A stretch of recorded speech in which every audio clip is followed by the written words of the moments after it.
del sistema público. Tenemos a Canal 11, tenemos a la televisión educativa con Ingenio TV, tenemos Canal 14, de manera que vamos a poder dar clases por televisión y con una distribución por canales muy poderosa. Estamos aquí precisamente para responder las dudas que haya en todo el país y vendremos todos los días, incluyendo sábado y domingo, a las 5 en punto de la tarde, hasta el día 23 de agosto, ya que el 24 se inician las clases. El día de hoy, que vamos a ver este tema de regreso a clases, me acompañan y les agradezco mucho el subsecretario de Educación Básica, Marcos Bucio, y el titular de la Unidad de Asuntos Jurídicos y Transparencia de la Secretaría, Enrique Quirós. ¿No han puesto los números? Ya los pusieron. Muy bien, entonces lo que anunciamos hoy en la mañana tuvo un efecto inmediato. Recibimos muchísimas preguntas, no podemos responder todas aquí en el programa, sí lo vamos a hacer en los medios que estamos promoviendo, pero la primera pregunta es ¿qué va a suceder con las inscripciones y reinscripciones de los niños, niñas y jóvenes? Y quisiera que Marcos Bucio pudiera responder esta pregunta. ¿Cómo no? Muy buenas tardes a todas y a todos. Un saludo muy afectuoso, cariñoso a las maestras y maestros de México y mandarles también un mensaje de que hoy en la mañana pudimos, con la presencia y liderazgo del secretario Moctezuma, tener una reunión con todos los secretarios de educación del país para precisar muchas fechas que tienen una inquietud natural en el magisterio en México. ¿Qué va a suceder con las inscripciones y reinscripciones de los niños y jóvenes? En aquellas entidades donde no se ha iniciado las inscripciones y reinscripciones serán del 6 al 21 de agosto y tendremos un periodo extraordinario de 24 de agosto al 11 de septiembre. Es preciso señalar que, como saben, los niños que están en su ciclo escolar continuo, es decir, que pasan de primero a segundo o de quinto a sexto, y en ese tramo las reinscripciones son automáticas. El periodo extraordinario de reinscripciones son para aquellos que tienen un cambio de entidad, algún cambio de escuela o cambio de ciclo escolar. El examen de ingreso a media superior ya ha iniciado en algunas entidades y la última fecha será del 25 al 28 de agosto. Y el inicio del ciclo escolar, como se precisó en la mañana, será el 24 de agosto para todo el sistema educativo de básica y de media superior, en el entendido de que se inicia formalmente el ciclo escolar en televisión, radio, internet, cuadernos de trabajo en zonas marginadas. Gracias. Muchas gracias, Marcos. Otra pregunta, duda que apareció mucho en nuestras redes fue si está preparado el sistema educativo público para atender a las y los alumnos que abandonarán las escuelas privadas. Hay un comentario de que pues muchas personas por la pandemia, por los problemas económicos, ya no va a poder pagar su escuela privada y se va a trasladar a escuela pública, y quisiera que Marcos nos comentara qué es lo que está haciendo la Secretaría alrededor de este tema tan importante. Con mucho gusto comentarles que el sistema educativo en México es muy poderoso. Tenemos cobertura, como saben, en primaria al 100%, y el primer punto en la respuesta es que nadie se va a quedar afuera. Esa migración que se dé de escuelas privadas de forma natural por la condición económica en México, debo decirles que lo estamos viendo de diversas formas. La primera, decirles que tenemos 200,000 escuelas en básica en el país y 1,200,000 maestros, de manera que están preparados para recibir esta migración. Para ello estamos realizando un diagnóstico para determinar la ubicación geográfica, el grado escolar, la saturación de la matrícula, para ofrecer todas las mejores opciones a las niñas y jóvenes que pasen de la educación privada a la pública. Existen escuelas de alta demanda, lo sabemos, sin embargo, un gran porcentaje de las escuelas cuenta con la capacidad de atención a nuevos alumnos. Gracias. Muchas gracias, Marcos. Quiero comentarles a todas y a todos ustedes que el esfuerzo que se va a hacer para poder iniciar el próximo 24 de agosto el ciclo escolar 2020-2021 es sumamente importante. De hecho, hoy en varios diarios del mundo fue una noticia destacada porque es la unión de los medios de comunicación de todo el país alrededor de un esfuerzo educativo. Hoy decíamos en la mañana que este esfuerzo no solo está cambiando a la educación, sino que también está cambiando a la televisión porque vincula a la televisión con el tema educativo. Y esto es de suma importancia, ya que la pandemia no permite muchas opciones. Lo que hemos visto en todo el país, lo que hemos visto en todo el mundo es un problema en donde si no se actúa con prudencia, si no se actúa con inteligencia, lo que puede suceder es lo contrario de lo que se busca. En el mundo entero, y lo vimos en la mañana, en diferentes países como Dinamarca, Chile, el propio Corea del Sur, Reino Unido, abrieron a las clases y tuvieron que cerrar por el número de contagios que se provocaron. El más reciente es precisamente Israel, en donde se ve el efecto inmediato de lo que sucede con este problema del COVID-19.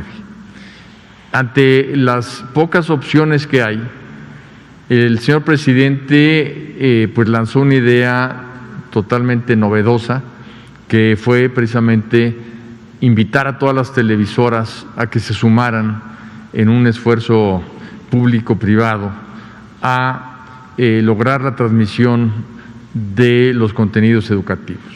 Los contenidos educativos son responsabilidad de la Secretaría de Educación Pública.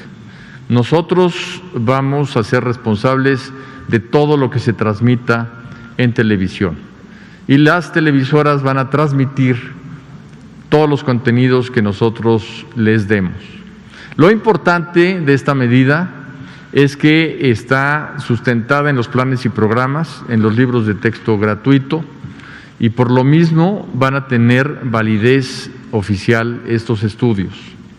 A partir del 24 de agosto se va a iniciar un proceso de trabajo en donde después con esos contenidos se evaluará a las niñas, niños, adolescentes y jóvenes y cuando se regrese presencialmente a clases se continuará con el programa.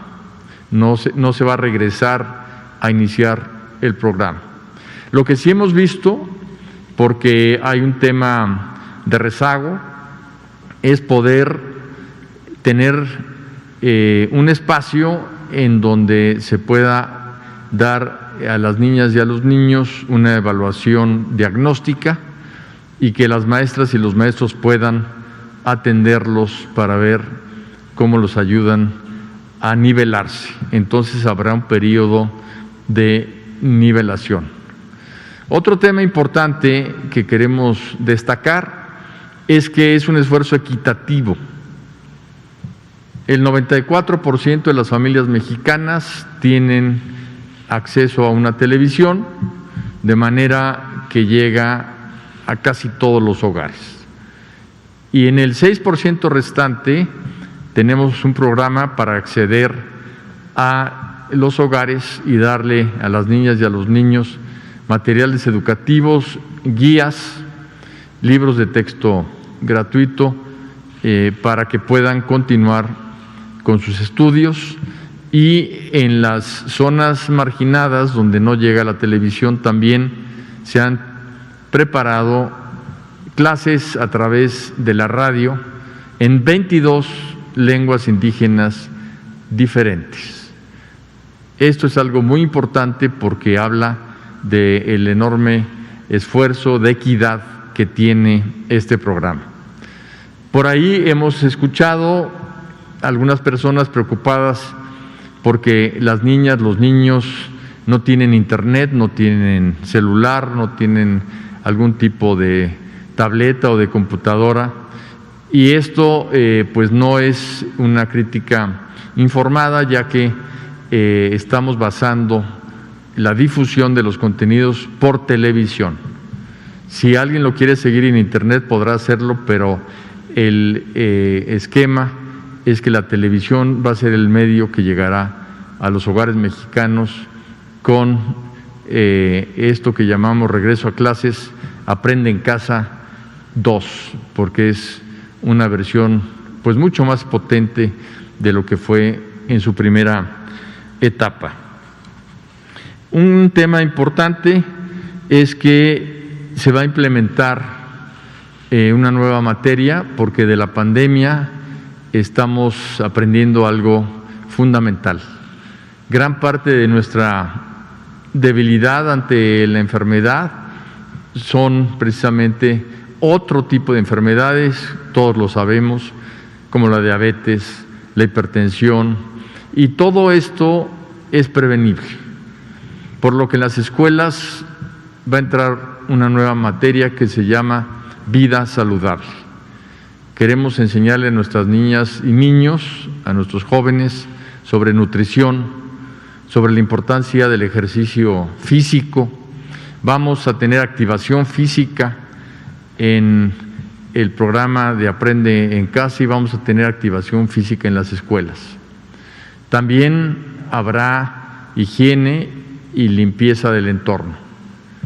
Esto es una nueva asignatura que va a permitir, junto con la salud mental, la salud socioemocional, pues que los niños se preocupen por tener una mente sana en un cuerpo sano, y que eso sea algo que nos ayude como país a fortalecer el sistema inmunológico de todos y a resistir no solo el COVID-19, sino cualquier otra enfermedad que el futuro nos pueda deparar. Solo vamos a abrir presencialmente las escuelas cuando estén en semáforo verde. Los estados de la República que entren a semáforo verde podrán decidir abrir las escuelas de manera presencial. Quien decide los semáforos es la autoridad de salud, no es la Secretaría de Educación Pública. Y una vez que estén levantadas las restricciones sanitarias, es cuando podrá entonces haber educación presencial. Y hay 9 intervenciones que hemos explicado y que en otra ocasión lo haremos en el caso de que ya se llegue a la educación presencial. Es un protocolo para poder regresar con mayor seguridad a las escuelas. Yo quisiera pedirles a ustedes, si tienen preguntas, que nos las hagan y que empecemos esta ronda diciéndole a toda nuestra audiencia que este es el primer programa, pero que vamos a estar aquí diariamente, de manera que si nos quieren enviar sus preguntas en todos los teléfonos y páginas que pusimos en pantalla, estaremos muy gustosos de contestarlas. Iniciamos la sesión de preguntas y respuestas. Adelante. Si quiere decir su nombre, por favor. Sí, claro. Sí, gracias. Jaime Arismendi, de la Agencia Informativa Argón México y de la Conferencia Nacional de Empresarios de Medios. Pues salta de inmediato una pregunta desde la reunión que hubo en la mañana, desde el evento, donde pues algunos, hay quienes pensamos que los empresarios, los de las grandes empresas, nunca han sido damas de la caridad.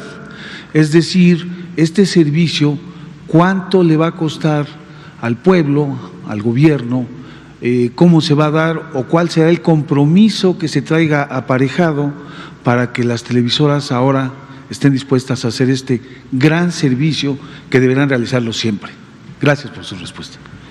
En la mañana, cuando se le dio se le hizo esa pregunta al señor presidente, él comentó que se debe informar que era un tema fundamentalmente de más que el pago de una tarifa, el pago de costos en los que van a incurrir, porque sí están en una disposición de colaboración y es Comunicación Social de Presidencia la encargada de ver esto con las televisoras, de manera que estoy seguro que Jesús Ramírez les podrá dar la cifra exacta para que estén todos ustedes informados.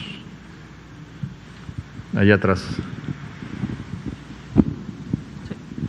Secretario, buenas tardes. Héctor García, de Diario Basta y Grupo Cantón.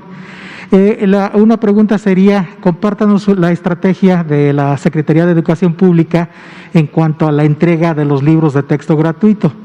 ¿Estarán en las escuelas? ¿Se repartirán en casa? ¿Cómo será esta estrategia? Y la otra, muchos padres de familia con deudas en escuelas particulares quisieran ver si la dependencia a su cargo elabora un plan de apoyo, un estímulo fiscal, o cómo operaría eso, o lo dejarían tal cual.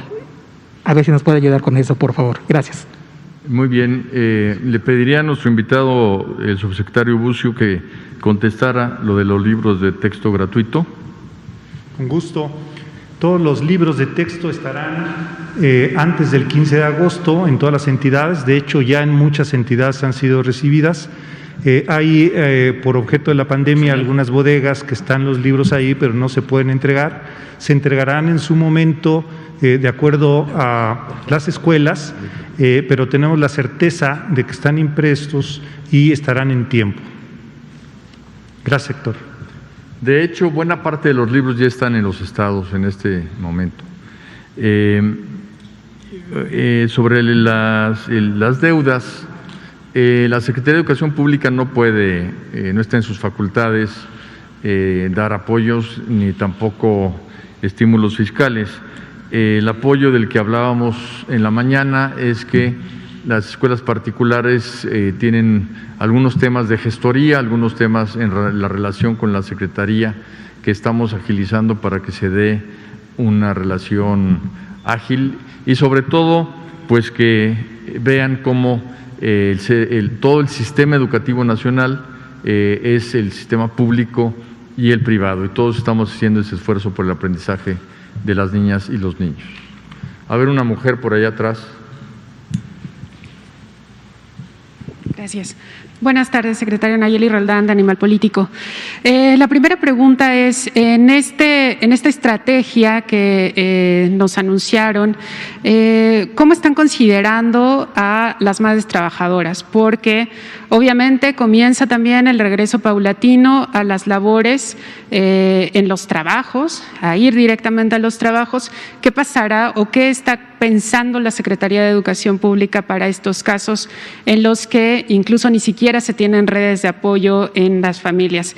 Esa es la primera pregunta. La segunda es, si usted está diciendo que esto será un Aprende en Casa 2, si nos pudiera compartir los datos duros, las evidencias de lo que ya han evaluado de Aprende en Casa, de cómo se aplicó en los meses previos, cuáles fueron los errores, cuáles fueron los aciertos y sobre todo cuáles serán las cuestiones que corregirán en esta nueva versión. Y la última, también se dará autonomía. Terminar aquí porque si no dejamos a sus compañeros sin pregunta. Es que traigo todas las cuestionantes de los maestros, sobre todo, que tienen muchas dudas porque no han recibido información hasta este momento. Pues para eso es este programa y para eso fue la reunión en la mañana. Para eso están los números telefónicos. Sí han recibido información y lo seguirán haciendo dentro de un mes. Si quiere concluimos con su última pregunta, pero vamos a tener que terminar ahí. Ok, si se dará autonomía a las escuelas, como pasó con Aprende en Casa, es decir, que puedan utilizar otras herramientas además de la televisión, que en muchos casos no les funcionó a muchos maestros. Muy bien, sobre el tema de las madres trabajadoras es una muy buena pregunta, porque estamos ante pues un problema muy serio en donde muchos de los apoyos en los hogares incluso eran las personas mayores, eran los abuelos, las abuelas, y pues hay una restricción en cuanto a la comunicación y la cercanía entre los adultos mayores y los niños por razones precisamente de cuidados. Estamos viendo, vamos a tener este fin de semana una propuesta para poder ver de qué manera se puede ayudar a las madres trabajadoras en cuanto a sus trabajos, para que tengan un poco más de tiempo para ayudar a las niñas y los niños. Y otro tema que eso ya lo hicimos fue el que a partir de las 7 de la noche se van a repetir en los canales todos los programas, de manera que habrá posibilidad también de estar viendo los programas en un horario más, digamos, cercano a la noche. Eso por una parte. Por otra parte, hay un tema muy importante de los datos duros. Estamos hablando de un programa en donde 1 millón de maestros se capacitó. Estamos hablando de un programa en donde 15 millones de niñas y niños lograron tener por primera vez una cuenta de correo electrónico. Estamos hablando de un programa en donde el 80% de las maestras y los maestros de México no dejaron de estar en contacto con todas sus niñas, sus niños, sus alumnas y alumnos. Y tenemos pues todo un estudio de que habla de lo interesante, importante y los resultados que tuvo Aprende en Casa. De hecho, le voy a pedir a Marcos que nos trabaje precisamente una presentación sobre los datos duros de Aprende en Casa, porque además de todo, otros países nos pidieron toda la metodología para reproducir casi integralmente el programa. Esto es algo muy importante y esto se logró gracias a las maestras y los maestros.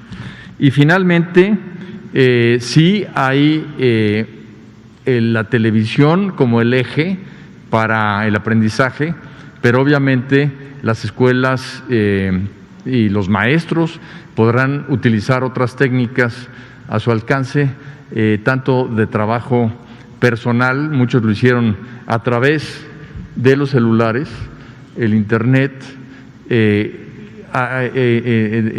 presencial en el sentido de que dejaban materiales en la escuela y después los padres de familia iban a recogerlos con mucha sana distancia sin problemas, y eso también ayudó mucho, y de eso podremos hablar en un programa específico. Y por hoy me están diciendo que acaba de concluir este programa. Se los agradecemos mucho y nos vemos el día de mañana.